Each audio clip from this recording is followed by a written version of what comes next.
Hi guys, இந்த government of India வந்து பார்த்தீங்கன்னா ஜிஎஸ்டி 2.0 கொண்டு வந்ததுனால என்னென்ன எஃபெக்ட்ஸ் இருக்கும் அப்படிங்கிறத இந்த வீடியோவில் நம்ம ஷார்ட்டாக பார்க்கலாம்.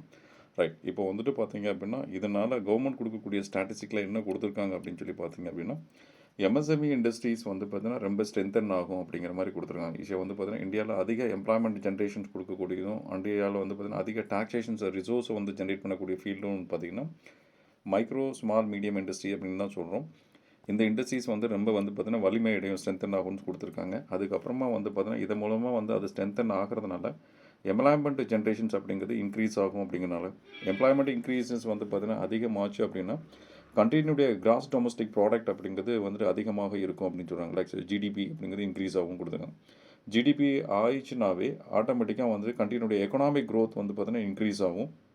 அதனுடைய சைமல்டேனியஸில் எக்கனாமிக் க்ரோத் வந்து இன்க்ரீஸ் ஆகும்பொழுது பெர் கேபிட்டா இன்கம்ஸ் அப்படிங்கிறது வந்து சோர்ஸ் வந்துட்டு அதிகமாகும். அதாவது தனிநபர் வந்து பார்த்திங்கன்னா ஈட்டுகின்ற வருமானம் பெர் கேபிட்டா இன்கம்ஸ் அப்படிங்கிறது இன்க்ரீஸ் ஆகும். பெர் கேபிட்டா இன்கம்ஸ் வந்து பார்த்தீங்கன்னா இன்க்ரீஸ் ஆச்சு அப்படின்னா ரெண்டு வந்துட்டு டைவர்சிஃபைடாக வந்து ஃபேக்டர் உருவாகும். ஒன்று வந்து பார்த்தீங்கன்னா கன்சம்ஷன், இன்னொன்று வந்து பார்த்தீங்கன்னா உங்களுக்கு சேவிங்ஸ் அப்படிங்கிறது இருக்கும். அப்போ பீப்பிளுடைய சேவிங்ஸ் ரேட்டும் வந்து பார்த்தீங்கன்னா இன்க்ரீஸ் ஆகும். அண்டு வந்து பார்த்தீங்கன்னா கன்சம்ஷன் அப்படிங்கிறது வந்து பார்த்தீங்கன்னா இன்க்ரீஸ் ஆகும். ரைட், இந்த இடத்துல கன்சம்ஷன் அப்படிங்கிறது பார்த்தீங்கன்னா கன்சம்ஷன் எக்ஸ்பெண்டிச்சர் அப்படிங்கிறது ஒரு ஃபேக்டர் நம்ம ஃபாலோ பண்ணணும். அதாவது நுகர்வுக்கான செலவினம் அண்டு கன்சம்ஷன் கலோரிஸ், அதாவது வந்து பார்த்திங்கன்னா நம்ம வந்து எத்தனை கலோரியை பார்த்தீங்கன்னா எவ்வளவு கலோரியை வாங்குவதற்கு வந்து செய்யப்படுகின்ற செலவினத்தை கன்சம்ஷன் எக்ஸ்பெண்டிச்சரும்.